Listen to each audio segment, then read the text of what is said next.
We're watching films on the toilet, because that's what dads have to do.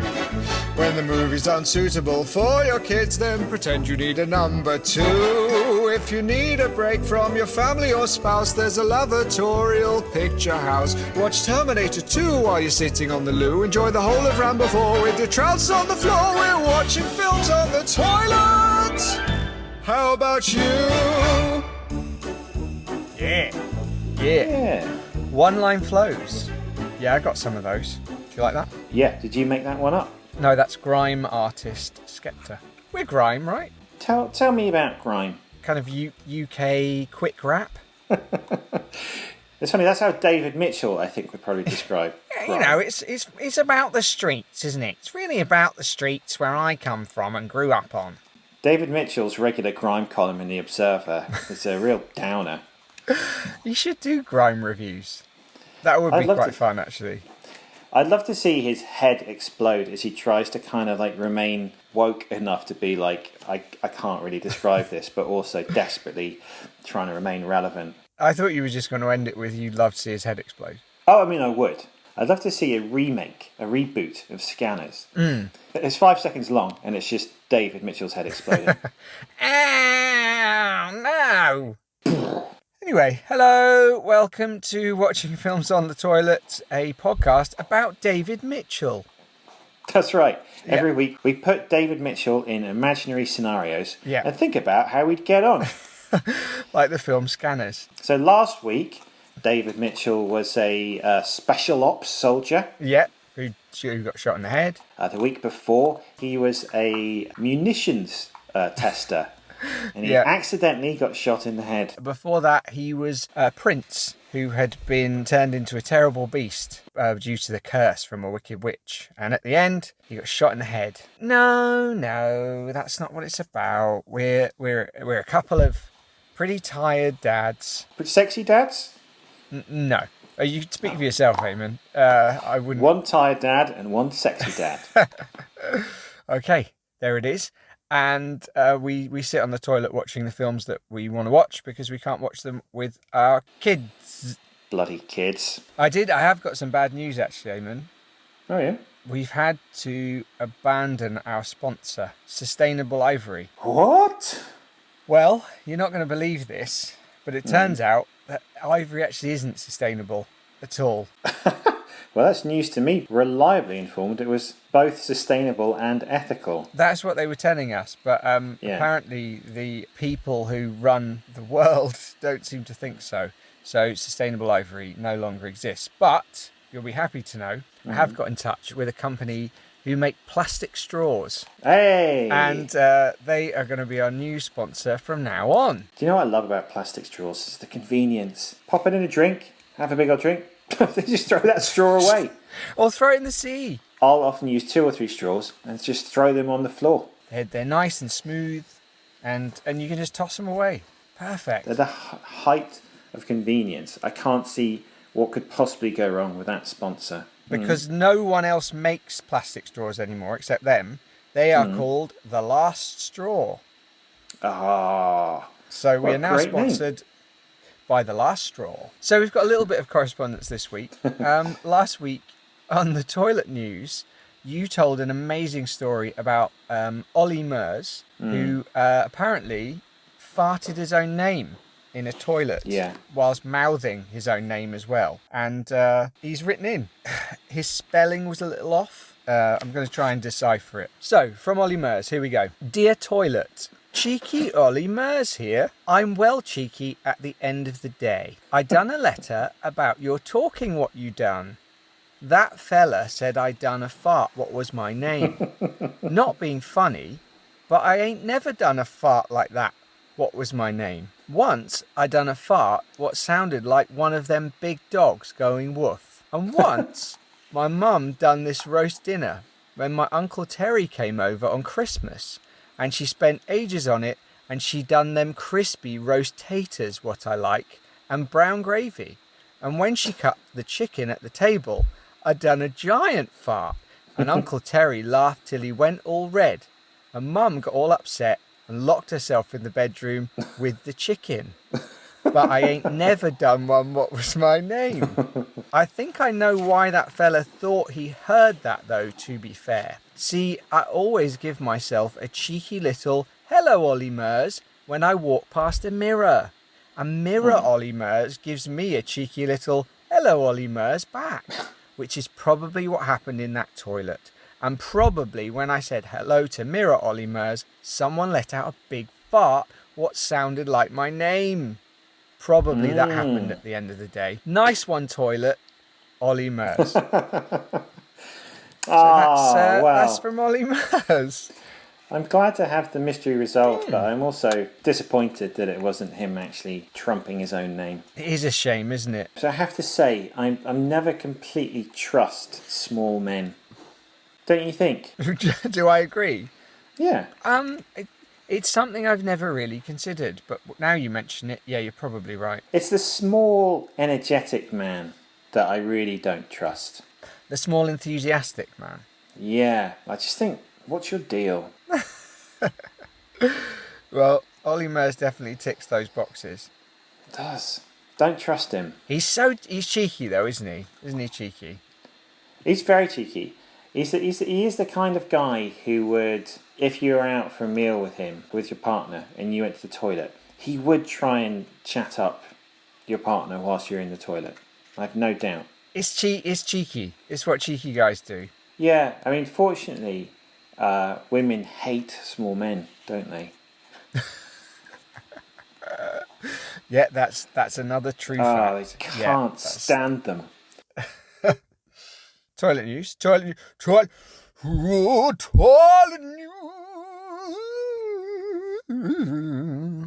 Before we get into toilet news, I'm just going to fill you in on my current domestic situation. Okay. My energy is a little low today. Not in emotional energy, I mean my literal blood sugar. Because whilst we were away, we grew a massive marrow. Not a euphemism, we grew in a massive marrow. We were looking for ways of using it up. My wife made a delicious courgette cake with some of it in. I was planning on making some fritters. Bunch of people have brainwashed my wife into making a stuffed marrow, which is basically the hollowed out marrow with some mincemeat and other bits in the middle, then baked. And I told my wife, I think it's a mistake. I'm not going to enjoy it. It's going to be a watery mess. She was like, no, 4 people have recommended it. So she went ahead and made it. Fuck me, it was just a watery marrow with meat in it. Wow. That's it. I had that for dinner tonight. Cool. Okay, so that's why you're low. You got low energy. Yeah. Okay, here we go. Toilet news time. A popular bar accused of broadcasting live footage of its toilets to the whole pub. Disgruntled punter made the claim about Showtime, name of the pub, after visiting the Boozer last weekend. Right. They claim that the pub records all footage from the... They claim that the pub records all... That's that bloody marrow repeating on me. Jesus. Wow. Wet meat. Ooh, wet meat. Ooh, do you know what I love? A massive wedge of sopping wet marrow with a bit of meat on top. Ooh, just to add a bit of texture. This ground meat is missing something. What could that possibly be? I don't know. A bowl-sized hunk of wet marrow. I really hope my wife can't hear this conversation. Thank God she doesn't listen to the podcast, or I'd be f***ing toast. Did you enjoy the marrow? Loved it, love. From the get-go, I was just like, I'm not confident that'll be a good dish. And she was like, well, 4 people have told me, including the old Italian lady across the street. It's a wet marrow dish, is nice. Exactly. Yeah. All these, of course she's going to like it. She can't eat anything else. I think it's nice. For someone with no teeth, that would be perfect. You can just slop down the meat. I might just push the rest of the marrow through her door box. You like it so much, you can have it. And obviously the great thing about the marrow is it'll just sort of slop through. Yeah, it will. Like basically just go and just push the whole thing in one go. I've enjoyed this this rabbit hole, but we haven't actually said the toilet news story yet. Should we just move on? Yeah, okay, fine. We'll just talk about the film then, shall we? Okay, which we forgot is so this week's film Wow. It's been so long. It's so- just become. It's so professional. So this week's film is Boss Level, which was released very recently on Amazon Prime in the UK. Directed by Joe Carnahan, starring Frank Grillo. That's the movie. Before I get into the summary, also known as the summary, Eamon, what did you drink for me this week to sustain my words through time? Like a sloppy wet marrow. And It is. how long do you think you'll be going for, based on the slop that you've drunk/eaten? A minute 20. Okay. Perfect. I'm going to smash through this week. You ready? Go. Okay, so Frank Grillo plays this ex-special ops guy who's trapped in a time loop in which he's hunted down by a bunch of crazy assassins and horribly murdered every day. The day before, he went to visit his ex-wife, Naomi Watts, at a secret military compound place. They broke up because he was selfish, drank too much, and had no interest in seeing his son, little Frank Grillo. Anyway, Naomi was working on a secret military project that could rewrite history. She was worried that her boss, Mel Gibson, was going to use the project to take over the world, so she used it on Frank and got him stuck in a loop in the hope that he would be able to fight his way through the wave of assassins and put a stop to Mel's evil plans. And he does. But before that, he gets to spend some quality time with his son and finds out the world is going to end unless his day is reset one more time. But he will lose his ability to not die. So he heroically steps into the special machine and the end. Oh, Ben, that was 1 minute exactly. Yeah, boy. Beautiful. I like that. That's good. Big swig of marrow juice to celebrate. Oh, lovely marrow juice. Yeah, see, I don't put meat in mine, and it's delicious. Is it? You just got to take the meat out, and it's really good. Take the meat out of your marrow. I feel like you'd say that to someone if they were a bit down. Oh, you look like someone's taken the meat out of your marrow. Or maybe it's a bit of advice to pep someone up. Yeah. You just need to take the meat out of your marrow. That sounds like an Asda advert or something. Asda, we'll take the meat out of your marrow. Benjamin, what are your initial thoughts on Boss Level? Boss Level. Well, my initial thought was Frank Grillo is torn. Yeah, I made a note about that. That guy's ridiculous. Do you know how old he is? No, how old is he? He's 56. And he Is is he? like... Nearly 60. He doesn't... He is... Now you say it, he's getting that kind of Stallone leather physique, isn't he? But yeah, I was going to say he's not there yet with that kind of... The Stallone Expendables body is like astonishing. But, I mean, he has used like a ton of like human growth hormone and like stuff as well. I mean, it's not a natural physique. No. I have to compliment him on his judicious use of those illegal substances because if you take too many, Yeah. you get a great big Joe Rogan head. What it does is, human growth hormone, is it just literally makes every part of your body grow. So if you abuse it, you can get like a gigantic liver and stuff like that. If you ever see weightlifters or bodybuilders who abuse it, they have this weird distended stomach that's sort of like a bubble. Or a gigantic Joe Rogan red head. Didn't he recently try and battle COVID with some like horse drug or something? Yeah. He has gone down that. He has gone down that path, hasn't he? That kind of anti-vax conspiracy path. I think human growth hormones might have grown his brain to the point where he can't think. That's what they were saying on Reddit.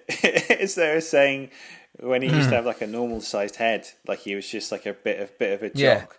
But now his head, his brain has grown so much, it's started squashing and deforming inside his skull. Actually makes a lot of sense. It does. I mean, we should really be sending him our support. We should send him a note. We definitely should send him a note. Yeah, he'd appreciate that, wouldn't he? He'd like that. I'll write him a note. You write Joe Rogan a letter. Just check in on him. I know how to speak his language. Check in. It's been a while. Yeah, you do. Okay, that's something to look forward to. What about the plot of the film? How did you find that? I've read a review saying like, it's this Groundhog Day plot is becoming used a lot. It felt to me like Crank meets Groundhog Day.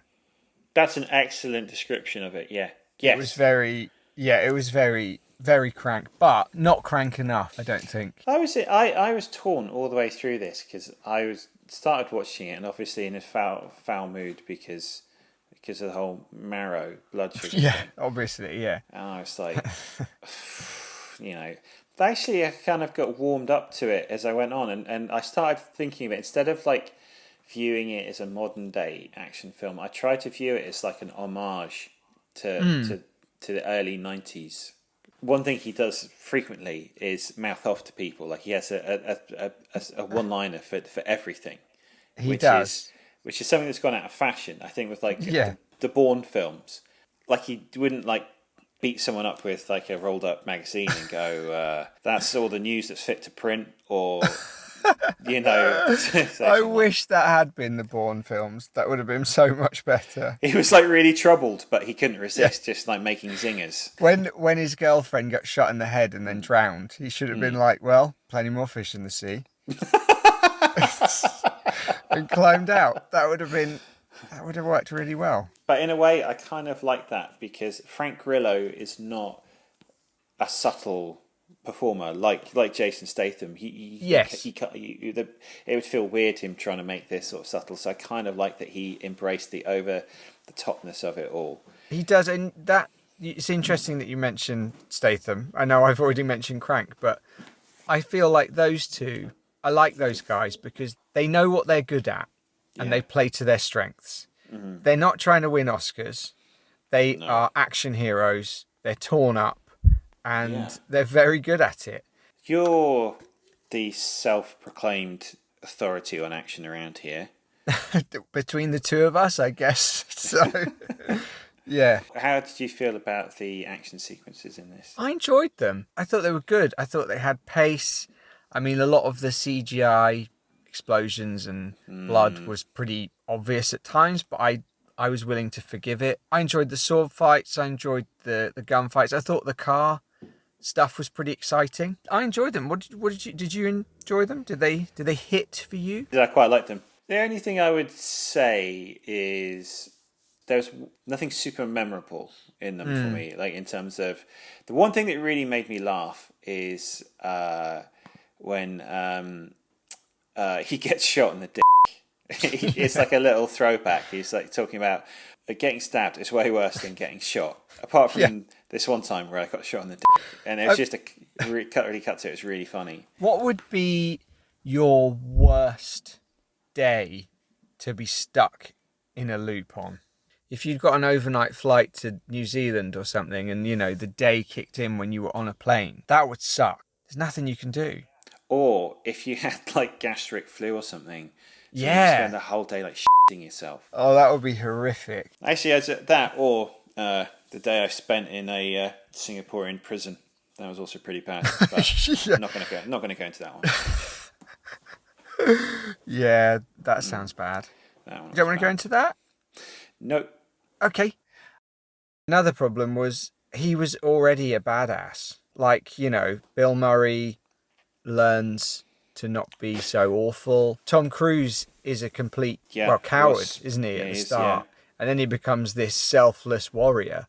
Mm-hmm. Whereas Frank Grillo was hella ripped. And he got to spend some time with his son, which was nice, but there wasn't really... I would have liked to have seen some physical development, I suppose. It'd be nicer if his head got bigger and redder. Yeah, that would have been good. And his thoughts got wilder. That's right. If he became like full-on QAnon by the end of the film.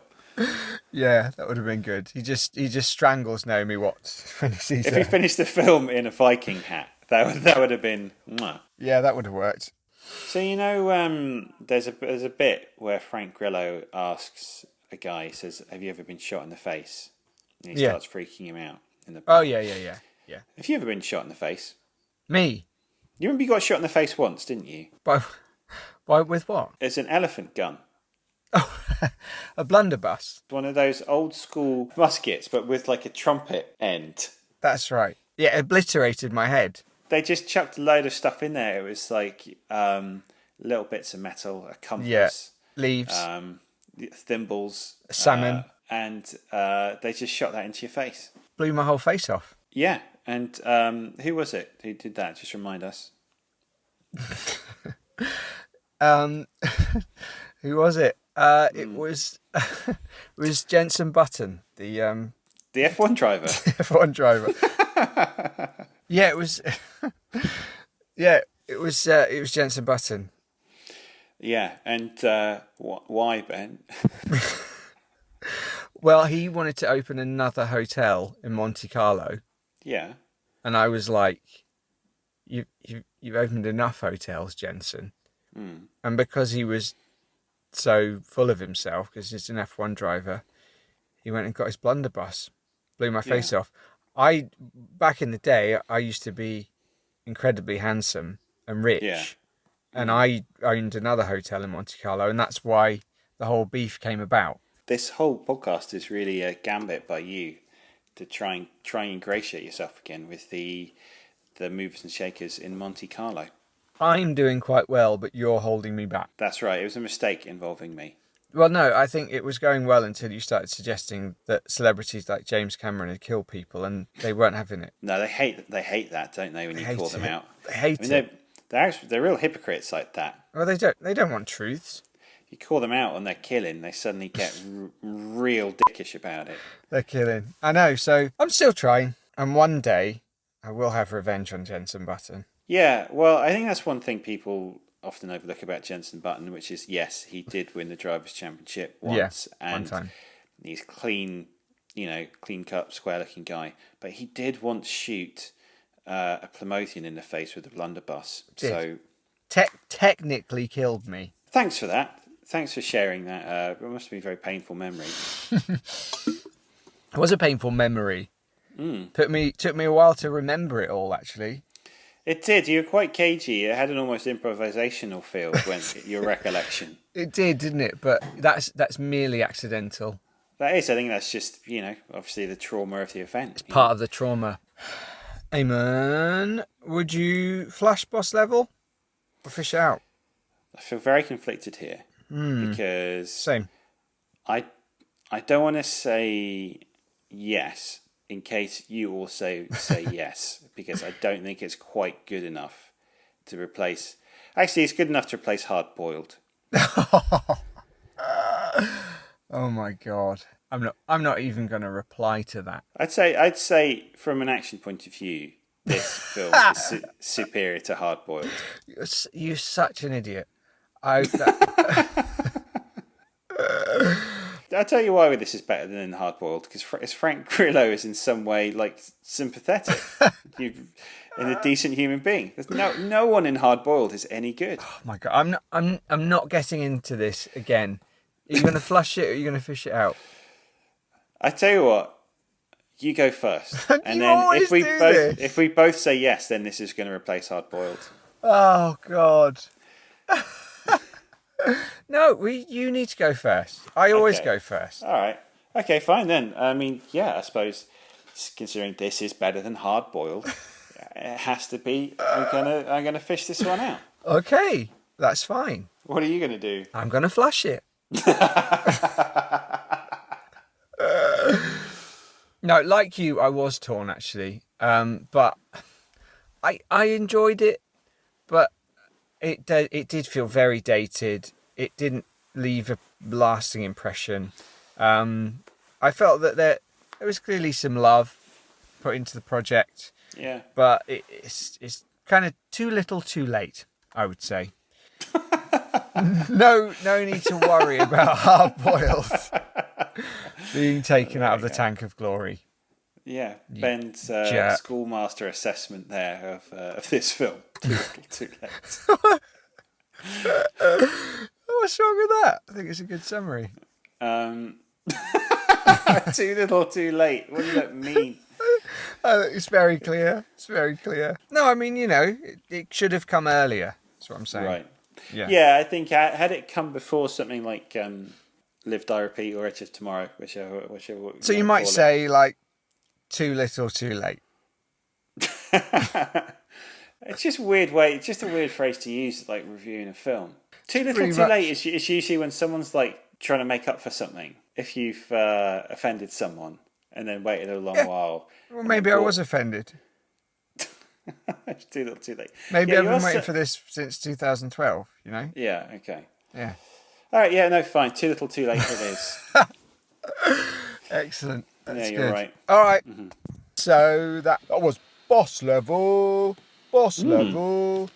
On to this week's top 5. Because boss level is like basically like a video game, thought we'd do top 5 video game adaptations. And let me tell you, choices are very limited. Yeah, I've basically chosen the 5 video game adaptations that I've seen.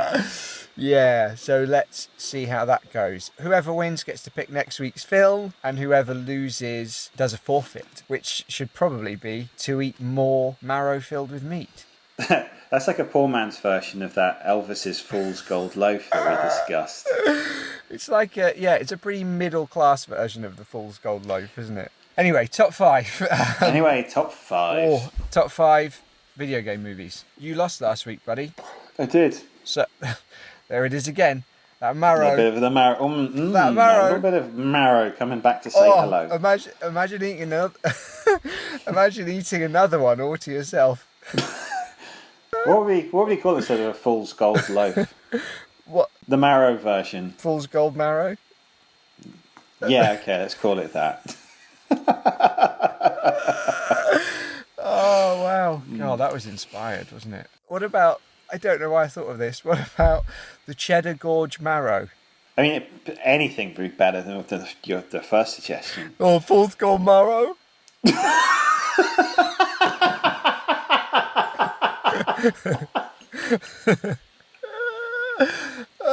Yeah, that was good, wasn't it? That was a good joke. Oh yeah, okay. I'm going to say this is a duplicate. Mm-hmm.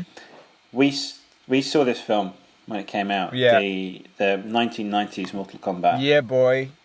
I really enjoyed it at the time. Mortal Kombat! Oh, do you know what I like? Do you know Johnny Cage does the splits, does a little punch in someone's ball bag? You know what? That's ripped off from Bloodsport. Is it? It's not even original, mate. Yeah, Van Damme did it. And he did it very well.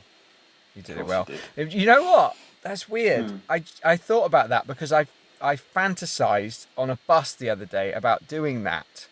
There was this guy came on with 3 kids, young girls, and he was so loud. He was like talking them through. It was a tram, talking them through the whole journey. Like, get on now, sit down. Oh, we're sitting down. Amelia's sitting down. And Jessica's sitting down. Look at your long hair. Oh, the tram's going.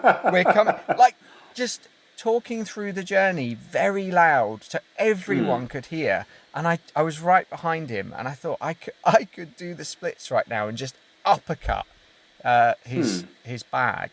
And it would make me feel great. So that was where that came from. There you go. Oh, wow. Yeah. Okay. A lot of rage. Rage. Yeah, I'm the cross one. Yeah, it's me. That's the thing, isn't it? Everyone thinks you're angry, but actually, as you said on a previous podcast, I hate everything. You do? I do. I really do. Okay, my guess. I'm going to go with another duplicate. The first Resident Evil film. Nope. Oh, you lies. Okay. Nope, not seen it, mate. Fine. I'm going to say Silent Hill. Yeah. Oh. So you could if I don't get this, you've won. Mario. Yeah. Yeah. Good. It's one of the 5 ones I've seen, and it's a terrible film. Oh, it's dreadful, isn't it? Absolutely dreadful. Okay, if you get this, you've definitely won. If not, I get one more chance. You do, yeah. Yeah. Oh, nice bit of drama to finish the podcast on. Bit of tension. Drum roll. I'm going to say Assassin's Creed. No. All right. For you, ones you've seen. So not they definitely don't need to be good, do they? No. No, they're not good. There's one. I would say there's one good one in the 5 that I have. Is it the Warcraft movie? No. Have I lost? You've lost. Oh, I got to eat a marrow. Oh God. You have to post it to Instagram as well Oh. to prove it. Oh yeah. Oh yeah. Filled with delicious mince. Delicious wet mince. I'm sure our listeners can't wait to hear me eat that next week. It's be 5 minutes of you retching. Oh. Tell you what, we'll send you on a date with my Italian neighbour. Right. And the two of you can share a fool's gold marrow. What was your list then? Super Mario Brothers. Yeah. Final Fantasy, The Spirits Within. Jesus Christ. Terrible. Mortal Kombat. Yeah. Doom, Yeah. the Carl Urban vehicle. Yeah. And Sonic the Hedgehog, which was the good one. Gone, what about you? Silent Hill, Mortal Kombat, Resident Evil, Detective Pikachu, and Rampage with The Rock, which is good fun. I'd say this is right up there with the egg preparation rundown. Yeah, we were really scraping the marrow with those Yeah. choices. So I've got to I got to eat a marrow, and Yeah. that's that. All right, my man. Well, Well, good. obviously I had a forfeit. You did have a from forfeit last week. That's right. So last week you had to interrupt a sporting event, and this is how that went. Right, so my challenge this week was to ruin a sporting event. I'm just about to ruin this lady's game of golf. Let's see how this goes. Hello there. Hello. Playing golf, are you? Yes, I am. Is that your ball? Yeah. Not anymore, it's not. There's you idiot. Excellent. Cool. Okay. So So for my film next week, I've chosen 1994's The Crow. ooh, The Crow. Cool. I'll look forward to seeing that again. Well, thanks. I must just say, our friends, Sugar Horse, have a new album, which is amazing, and you should listen to it. So I'm going to pump that out there. Oh, that's nice of It's you. great. It's really great.